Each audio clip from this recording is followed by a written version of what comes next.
That's when I had a strange feeling, like someone was watching me. I looked up and nearly jumped out of my bed. He walked up to his room and plopped down on his bed. He sat there looking at his ceiling when suddenly he got a weird feeling. Not so much a pain, but a weird feeling. He dismissed it as if some random feeling. He heard his mother call him down to get his stuff, and he walked down to get it.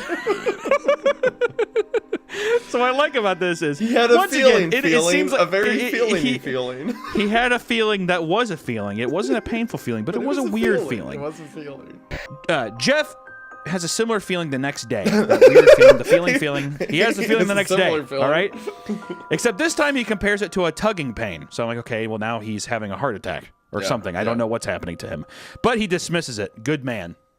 The kid walked up to Lou and took his wallet out of his pocket. Jeff got that feeling again. There's that feeling. Mm-hmm. Now it was truly strong. A burning sensation. Kind of like, syphilis. He stood up, but Lou gestured him to sit down. But Jeff knew it was more. It was something scary. As he got that feeling, he felt... God, here we go. Good Lord, dude. As he got that feeling, he felt how powerful it was. He got that feeling, he felt how powerful it was. The urge just to hurt someone. Jeff moving to a nice neighborhood was probably the worst thing that could have ever happened to him. He needs to kill people now, according to him.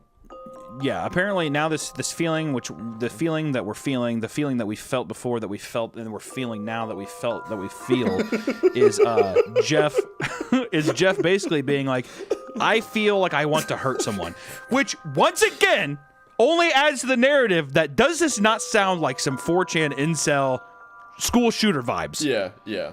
They think that that's a made-up place for TV shows. And also the idea that you can, if the court finds that you maliciously stabbed another child, they're just like 1 year.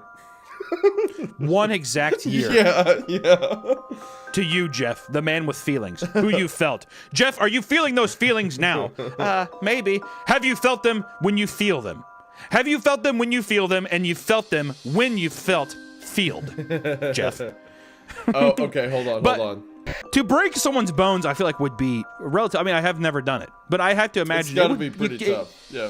You'd have to have some kind of godlike force to just do, especially as a child. Well, it would have to be. Hunter, he had a feeling. The feeling was felt and reciprocated that he felt the feeling. Clearly, that is true. It. Yeah, that writes it Which off. they go over to the party. Oh, finally, you stand and fight. Oh, finally, you stand and fight. Jeff is now to his feet, blood and vodka on his face. Once again, he gets that strange feeling. He gets that. I got a feeling. Oh my gosh. The feeling keeps showing up. Once again, he gets that strange feeling. The one in which he hasn't felt for a while. I thought he was feeling it that day. He's felt it continuously for through a the whole fucking story. week now. Yeah, okay. Yes. But who's gonna fight us on it? Like we said so. So this is a fancy podcast. This is a respectable podcast. This is a respectful podcast. And it's definitely I have a feeling a high society. I have a feeling podcast. that I felt. Well, I had a feeling that I felt earlier today that this was a quote-unquote fancy podcast, and I did feel that when I felt it earlier today, and when I had that feeling. So I knew that that was what I was going to do. And I did have a feeling, too, that a gang of 12-year-olds were going to come and beat the shit out of me and shoot me in the back of the head with their guns. You felt that's the feeling I had. You felt a feeling of a fancy feeling podcast feeling earlier today that you felt? I did have a fancy feeling. I had a fancy feeling that this would be a fancy podcast that I felt earlier today when I had that feeling.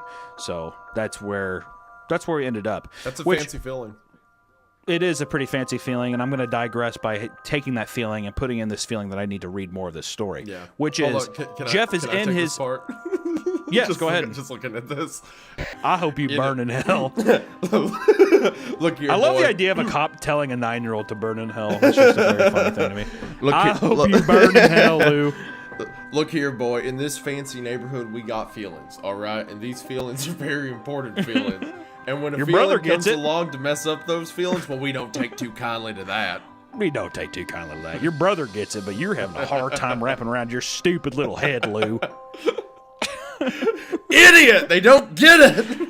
That's true. I'm grasping desperately for straws to make sense of this. You're like, perhaps his age is like falling back to a point of familiarity. It's like, bro. Perhaps it is a little more in depth than I appear to. Maybe I think it's playing us for a ruse. No, you're definitely right. It's just because he had it's a like, feeling. oh wow, It's because he had a feeling. It's weird. Exactly. That is the creepy feeling he's feeling. Reason that Jeff is weird is that we're trying to sympathize with him as a normal character, and then we're getting all of these feelings. And the problem with having all these feelings and the meme of the feeling is that we never understand what it is. It's never blatantly kind of said, like, what is it? I think it's trying to be the idea that he has some kind of bloodlust. But the problem with that is that every time he's ever attacked somebody in the story, it was self-defense.